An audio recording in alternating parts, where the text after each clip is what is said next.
यहाँ रहने वाले जितने गरीब लोग हैं उनके बच्चों के पास पढ़ने का कोई सुविधा ही नहीं है। गरीब का बच्चा जा रहा है पढ़ने, वहाँ पढ़ता नहीं है, खिचड़ी खाया और घरे चला आया। कॉलेज में खिचड़ी नहीं बट रहा है लेकिन वहाँ से डिग्री बट रही है। बिहार के शिक्षा व्यवस्था का हाल ये है, स्कूल से खिचड़ी और कॉलेज से डिग्री बट रहा है, पढ़ाई दोनों में कहीं नहीं हो रहा है। तो अगर पढ़ाई चाहिए क्योंकि यही रास्ता है गरीबी से निकलने के लिए, तो बिहार में सबसे ज्यादा पैसा शिक्षा पर खर्च होना चाहिए। इसलिए जनसुराज कह रहा है कि जब हमारी व्यवस्था बनेगी तो 1 घंटा के अंदर शराबबंदी को उठाकर फेंक देंगे। अगर बिहार में विश्व स्तरीय सबसे अच्छा शिक्षा व्यवस्था बनाना है तो 5 लाख करोड़ रुपया चाहिए।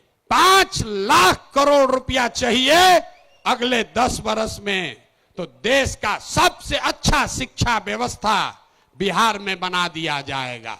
और ये 5 लाख करोड़ रुपया आएगा कैसे? जो शराबबंदी हटाएंगे तो ये तय किया कि शराब से आने वाला टैक्स का पैसा वो बजट में नहीं जाएगा, नेताजी के सुरक्षा के लिए नहीं खर्चा होगा, सड़क बिजली पानी के लिए नहीं होगा। जितना शराबबंदी के टैक्स का पैसा होगा अगले 20 वर्ष बिहार में सिर्फ और सिर्फ नई शिक्षा व्यवस्था बनाने के लिए खर्च किया जाएगा।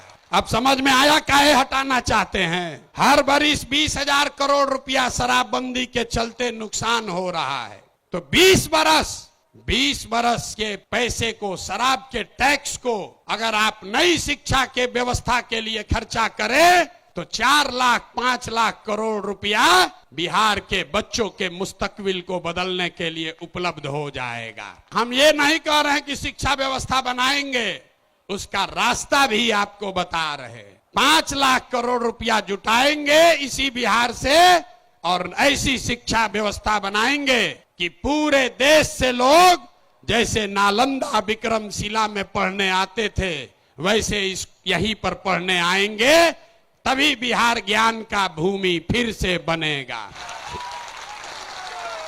शराबबंदी जाएगा, नई शिक्षा व्यवस्था आएगी।